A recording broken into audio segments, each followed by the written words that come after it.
Magandang gabi, bayan! Narito naman si Tatay Dencho ay may lakad na naman. Tayo pupunta ng Bunsuran. Malapit lang dito sa may amin yun. Siguro mga 15 minutes or 10 minutes ay naroon ka na. Ayan, bumiyahe na nga pala at samahan niyo ako sa aking biyahe. Papuntang Bunsuran. Ayan, tumatakbo ang aking sasakyan. Brum brum brum brum brum brum brum brum. Sige pa, malayo-layo na tayo. Malapit na tayo. Go, go, go.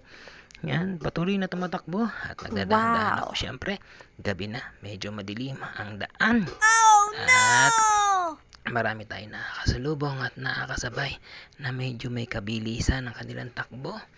Naku, tulad niya isang yan. Akala mo naman ako'y nakipagkarerahan. Ang takbo ko lang ay cheese. Ano kala niya? Makakarating din ako sa paroroonan ko kahit na mabagal ang takbo ng aking sasakyan. Hindi ka naman kailangan magmadali. Sapagkat ang nagmamadali ay nabibilis. Hindi po. Kaya kailangan nating mag-ingat para sa ating mga mahal sa buhay na umaasa sa atin at medyo nakakasilaw ang mga ilaw ng mga sasakyang ito. Kaya alam nyo, yung ilaw ko ginawa ko din puti.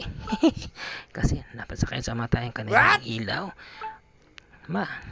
At nang nakarating na nga ako, heto na, nandito na ako sa pamilihan kung saan ako'y namimili ng mga gulay. Pagka hindi ako nakapunta ng palengke, dito na ako pumupunta. Medyo may kalayuan kasi ang palengke rito sa amin.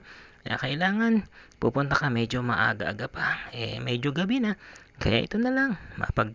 Ang aking napagpilian ay pumunta na lang Bunsuran. Kaya magandang gabi. Salamat!